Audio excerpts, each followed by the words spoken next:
Dying is a part of living, a natural progression. Should I ignore the natural order of my life, twist it to my liking, and thereby become something I was not meant to be? Charles de Lind, The Little Country.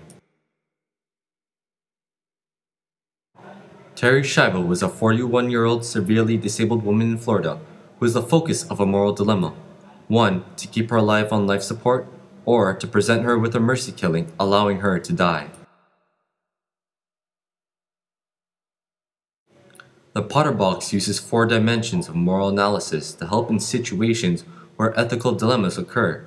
Analyzing the facts, values, principles, and loyalties are essential to this process.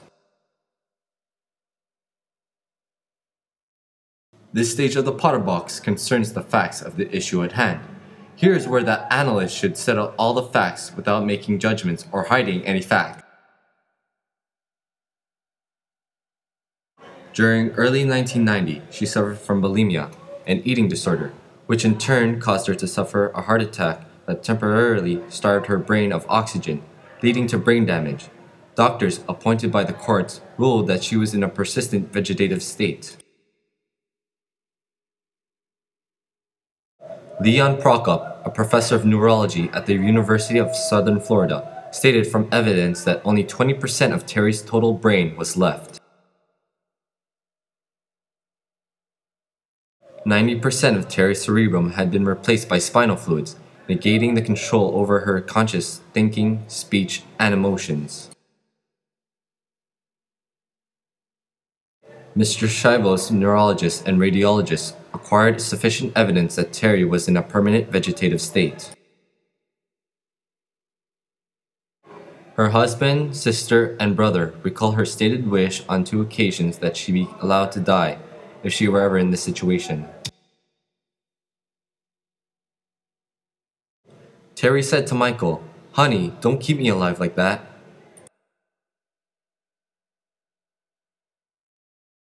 Terri's family, supporting lawyers, spiritual advisors, and few physicians believe that Terri is responsive to external stimuli, as well as conscious and aware of her surroundings. Doctors have recorded Terri Schiavo's responsiveness towards actions that support their theory of her recovery. As a human being, she has the right to life. The courts accepted the position to allow Terri to die through euthanasia. Terri's feeding tube was removed on March 19, 2005. Terri died March 31, 2005, 13 days after her feeding tube was removed.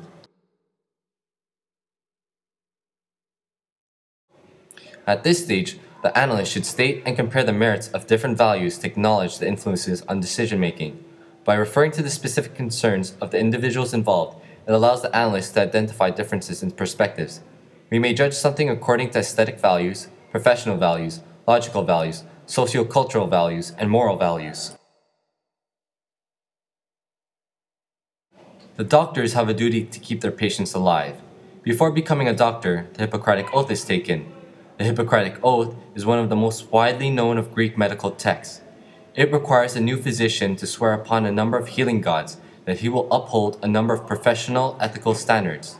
The oath states, "I recognize the special value of human life, but I also know that the prolongation of human life is not the only aim of healthcare." The need for a bed in a busy hospital and to make sure it is used effectively. Beds are very limited at times, and one bed could save multiple lives. During the time of Terri's stay in the hospital, many persons could have utilized the bed. The value of human rights that go against euthanasia.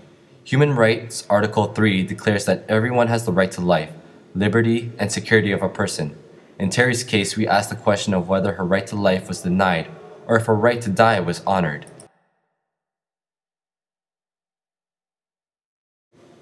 The value of Mr. Schiavo's relationship with another woman and his dishonesty. Mr. Schiavo's adulterous relationship forms doubts in his loyalty to Terri Schiavo.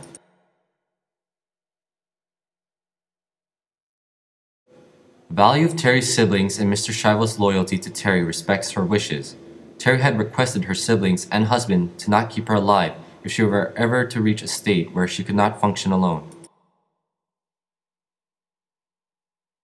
The value of Terry's parents to keep their daughter alive. It is the assumed duty of a parent to keep their child alive at all costs. Principles are ethical philosophies or modes of ethical reasoning that may be applicable to the situation. By considering the values stated above from the several ethical philosophies, the decision maker is better equipped to understand the situation.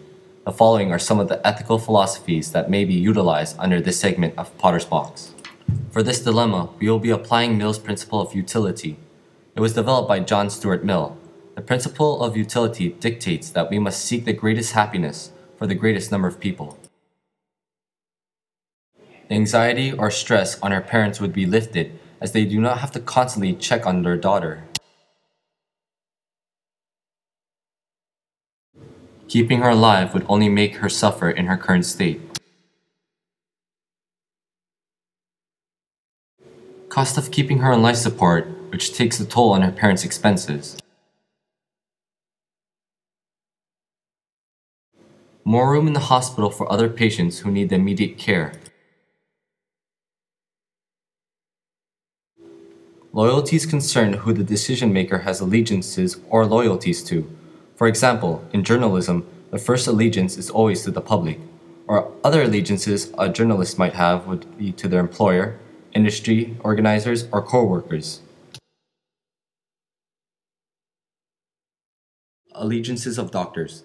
They have loyalties towards their patients in helping them recover and preventing any possibility that may lead them towards death.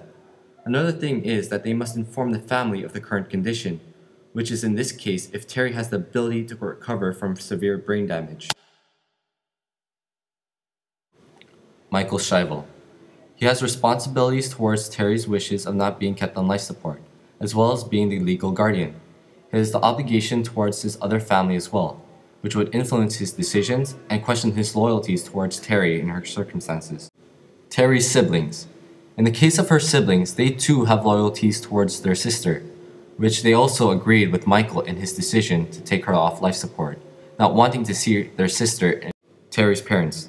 They have loyalties towards their daughter and should abide by her decision if she does not want to be kept on life support, but must also have concluding thoughts. Taking into account all the factors presented, we agree that it was more right for Terry to die as a more positive outcome. Sometimes we step into each other's stories, perhaps just